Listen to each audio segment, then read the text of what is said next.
అందరూ కలిసికట్టుగా రవి అయితే బాగుంటుంది అని చెప్పి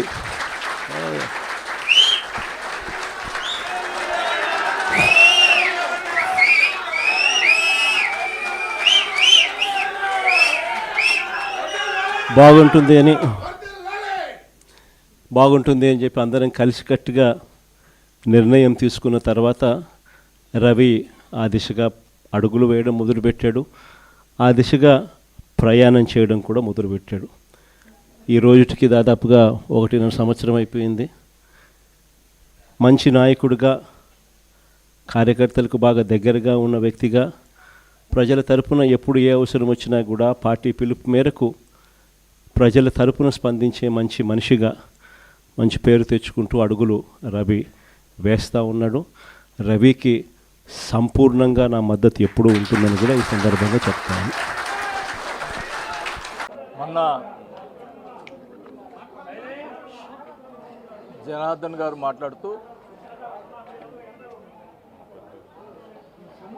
లెటరు, ఆయన మీద రాసినటువంటి లెటరు మురళి వాళ్ళ చేత నేనే రాపించానని మాట్లాడాడు.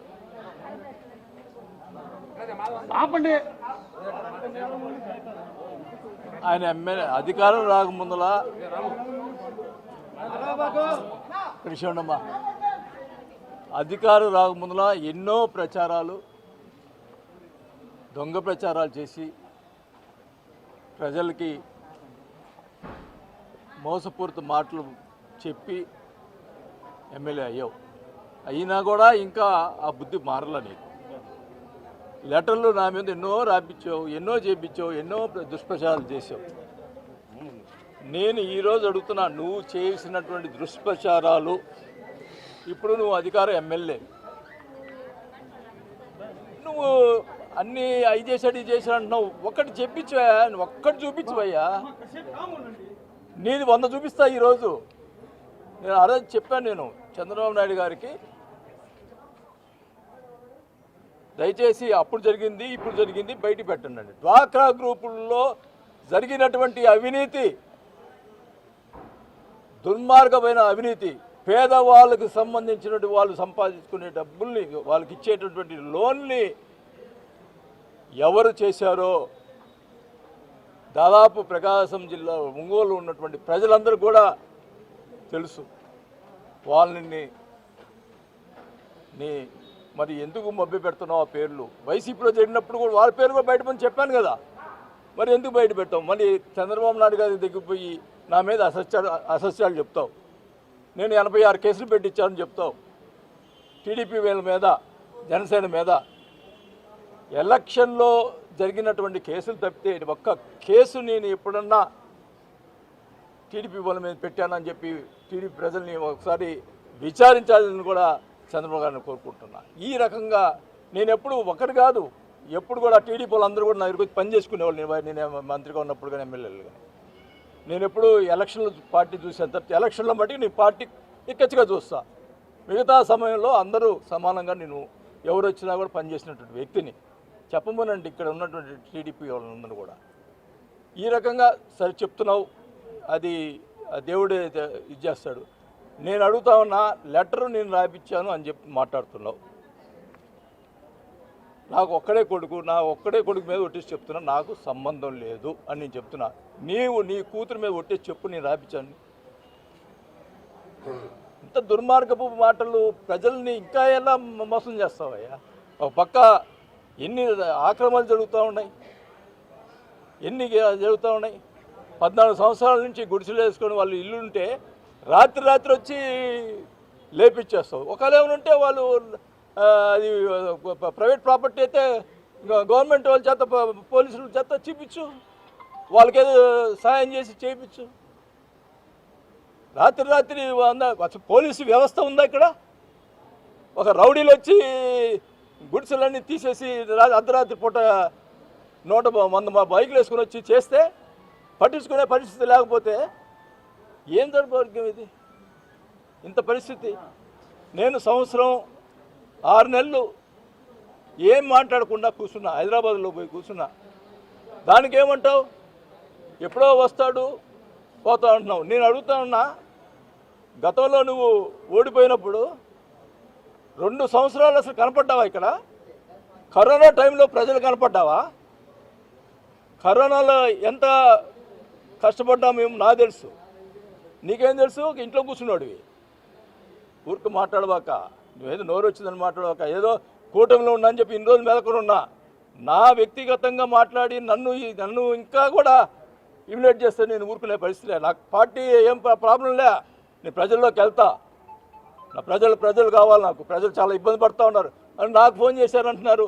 అవును, 6 నెలలు నువ్వు చేసిన రాజకీయాలు నాకు ఫోన్ చేశారు, అందుకు చెప్పాను. నాకు ఫోన్ చేయకూడదా? నేను 5 సార్లు ఎమ్మెల్యేగా ఉన్నా ఒంగోలులో, 2 సార్లు మంత్రి చేశా. నాకు ఫోన్ చేయగదా ప్రజలు? చేయకూడదా? నేను ఎమ్మెల్యేగా ఉన్నా నాకేం చేయాలంటే? అరాజకాలు ఎవరు సృష్టిస్తున్నారు, ఎవరు చేస్తున్నారు, అది తేలాలా. నేను ఒకటే చెప్తా ఉన్నా, డ్వాక్రా గ్రూపులు పేదవాళ్ళని ఎంత దోచుకున్నావో డబ్బులు మొత్తం ఎవరైతే ఉన్నారో వాళ్ళు బయట పెట్టాలి. పెట్టిందా ఊరుకోను అన్నావు కదా. నేను ఎప్పుడో వస్తానో, వారానికి 2 రోజులు ఇక్కడే ఉంటా. నేను ఇక్కడ చెప్తా ఉన్నా, అన్నిటికీ సిద్ధంగా ఉన్నా. నన్ను కామ్గా ఉన్నవాడిని అనవసరంగా బయటకు తీసుకొచ్చావు.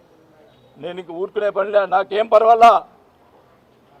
నాకు పార్టీ అన్నదండలు ఉన్నా లేకపోయినా ప్రజలు నా అన్నదండలు ఉన్నాయి. నాకు ప్రజల అన్నదండలు ఉన్నంత కాలం నేను రాజకీయాలు పోరాటం చేస్తాను. నేను డెఫినెట్గా నేను ఒకటే చెప్తా ఉన్నా, చంద్రబాబు నాయుడు గారికి కూడా ఒకటే చెప్తా, వాళ్ళకి విన్నవించుకుంటున్నా.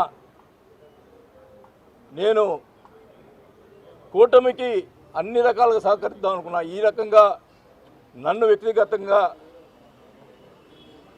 ఇప్పుడు ఒక మీటింగ్లో ఆయన ప్రెస్ మీట్లో ఒక విషయం మాట్లాడుతున్నా. ఆయన పక్కనే ఆ సూర్యప్రకాష్ రెడ్డి అనే అతను టీడీపీ కూర్చున్నాడు, ప్రెస్ మీట్లో కూర్చున్నాడు కదా. అయిపోయింది. మరుసటి రోజు సూర్యప్రకాష్ రెడ్డి ప్రెస్ మీట్ పెడతాడు. నేను వైవి సుబ్బారెడ్డిని జైలు వేసి సంతోషిస్తానని ఏదో ఒక మాట అన్నాను.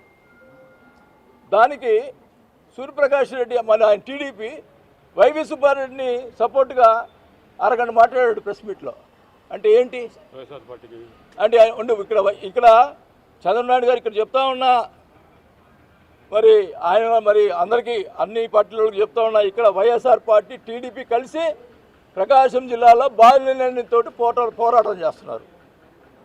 వీళ్ళు కలిసి నా మీద పోరాటం చేస్తున్నారు. నాకు దేనికైనా ఇంకా ఎన్ని పార్టీలు వచ్చినా నేను పోరాటం చేసేందుకు సిద్ధంగా ఉన్నా.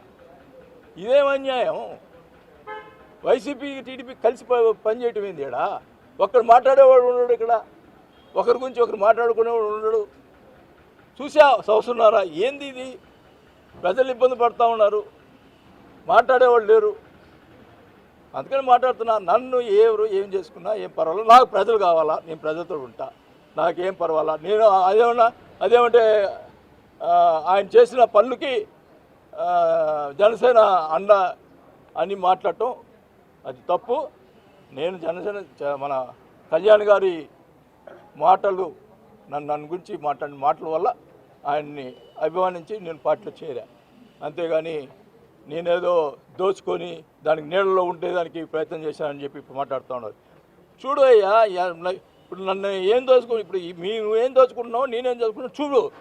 ఇప్పుడు నా పరిస్థితి, నేను ప్రజల కోసం నా ఆస్తులని అమ్ముకొని నేను అప్పులు కట్టాను. నువ్వు ఆ సంగతి నాకు తెలుసు, నా బిడ్డలకు తెలుసు, నాకు మా భార్యకు తెలుసు.